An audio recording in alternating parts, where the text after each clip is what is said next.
আজই ডাউনলোড করুন আর এনজয় করুন আপনার পছন্দের শো। অদ্বিতীয়া বেঁচে আছে এই খবরটা দেব না?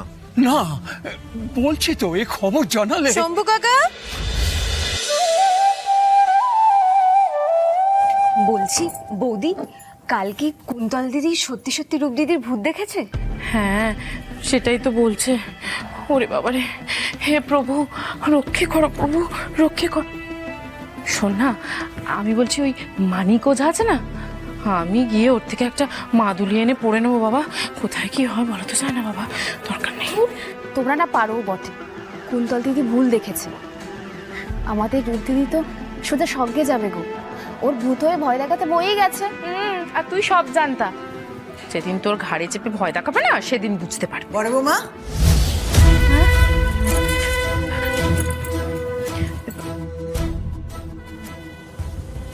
কি ব্যাপার? প্রভুর মন্দিরে বসে সমস্ত কি আলোচনা বড় বৌমা? না মা, আমি তোদের বলছিলাম যে রূপ যখন একবার দেখাই দিয়েছে। গুজব ছড়িও না বড় বৌমা, ছেলেটা আমার অনেক কষ্টে নিজেকে ঠিক রাখার, নিজেকে শান্ত করার চেষ্টা করছে। দোহাই তোমার, সকলে মিলে এইভাবে ওকে আর অতিষ্ঠ করে তুলো না তো। সবাইকে একটা কথা বলি, এই প্রসঙ্গ নিয়ে আর যেন কখনো কোনো আলোচনা না হয়।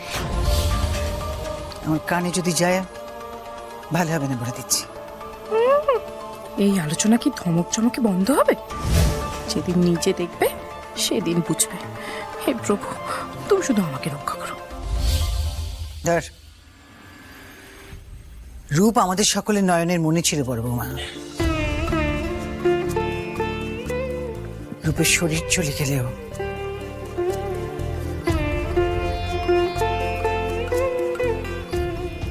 আমাদের সবার মনের অবচেতনে রূপ আছে। তাই রূপের দেখা পাওয়া তো আশ্চর্যের কিছু নয়। শুধু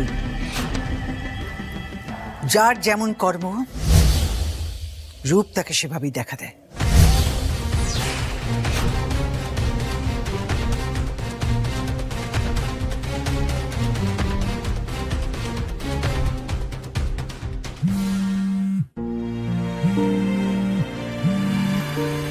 রাধে রাধে বাবা। রাধে রাধে মা, বলো।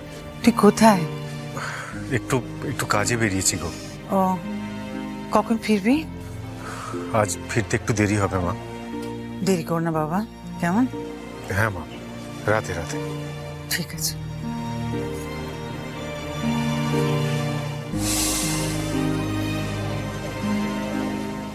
আর শুধু আজকের রাতটা, কাল থেকে আর তুমি ক্ষণে ক্ষণে আমার খোঁজ নিতে পারবে না মা। তোমার গোড়া, তোমার কোল ছেড়ে এই বিশ্ব চরাচরের মাঝে হারিয়ে যাবে। আমি জানি তুমি খুব কষ্ট পাবে, কিন্তু এছাড়া আমারও যে আর কোনো পথ নেই মা।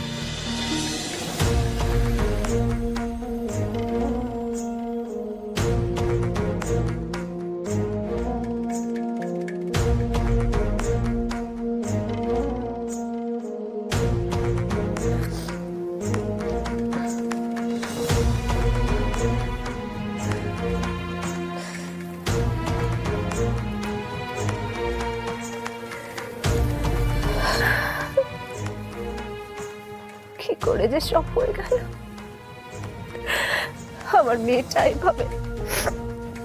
আপনি বসুন বসুন। হিয়া, শম্ভুদাকে বলো সময়কে শরবত দিতে।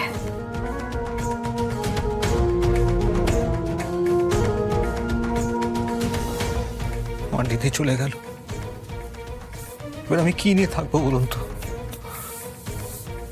দিদি আমাকে এইভাবে ছেড়ে চলে যাবে, আমি কখনো ভাবতেও পারিনি।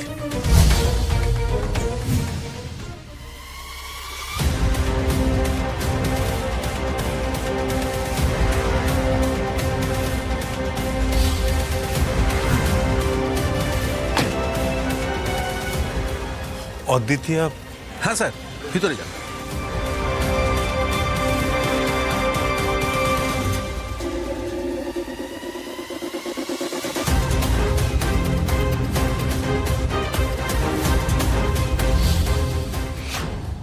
এরকম শ্রাদ্ধ বাড়ির মতন সাজ কেন? কারোর আবার কিছু হয়নি তো? এই অবস্থায় ভেতরে? কাউকে খুঁজছেন? হ্যাঁ, মানে মিস্টার চ্যাটার্জি, সুশোভন চ্যাটার্জির সাথে একটু দেখা করতে চাই। উনি কি ভেতরে আছেন? বড়বাবু তো অসুস্থ, হার্ট অ্যাটাক হয়েছে। উনি হসপিটালে আছেন। ও, তাই উনি আমার ফোন ধরতে পারছিলেন না। আসলে ওনার মেয়ে অদ্বিতীয়া। হ্যাঁ, ওই দিদির শোকেই তো হয়েছে। সন্তান শোক, বড় শোক। ওই চোখের সামনে মেয়েটাকে ভেসে যেতে দেখে। আমি অদ্বিতীয়ার ব্যাপারেই খবর দিতে এসেছি। উনি এখন নবদ্বীপের একটা হসপিটালে ভর্তি আছেন। কি? না না, অদ্বিতীয়া একদম সুস্থ আছেন। উনি জলে পড়ে গিয়েছিলেন, জল থেকে উদ্ধার করে ওনাকে হসপিটালে ভর্তি করা হয়েছে। ওনার মায়ের সাথে একটু দেখা করা যায়? দিদি বেঁচে আছে? হ্যাঁ, আমি সেই খবরটাই দিতে এসেছি। আমরা যখন সবাই বলছি দিদি ফিরে আসুক, তখন ওরা বলছে দিদি ফিরে এলেও দিদিকে মেরে ফেলবে। না, এ কথা আপনি কাউকে বলবেন না, খুব বিপদ হবে বললে। আপনি ফিরে যান আপনি। ফিরে যাব মানে? অদ্বিতীয়া বেঁচে আছে এই খবরটা দেব না? না, বলছি তো, এই খবর জানালে। শম্ভু কাকা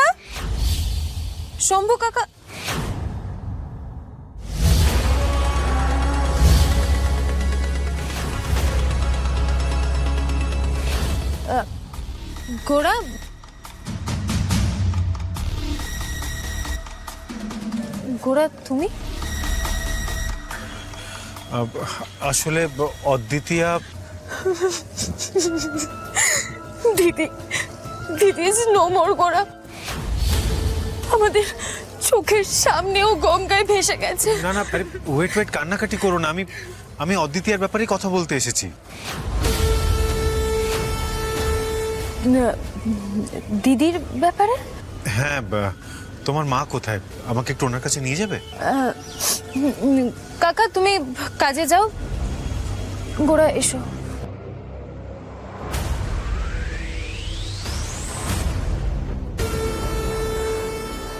অদ্বিতীয়া একদম সুস্থ আছেন। দিদি বেঁচে আছে? হ্যাঁ, আমি সেই খবরটাই দিতে এসেছি। না, এ কথা আপনি কাউকে বলবেন না, খুব বিপদ হবে বললে। আপনি ফিরে যান আপনি। এরকম একটা কথা উনি কেন বললেন? অবশ্য বয়স্ক মানুষ কি বলতে কি বলেছেন। এত বড় একটা খবর বাড়ির লোকের কাছে কেউ চেপে রাখে নাকি? আর কেনই বা চেপে রাখবো?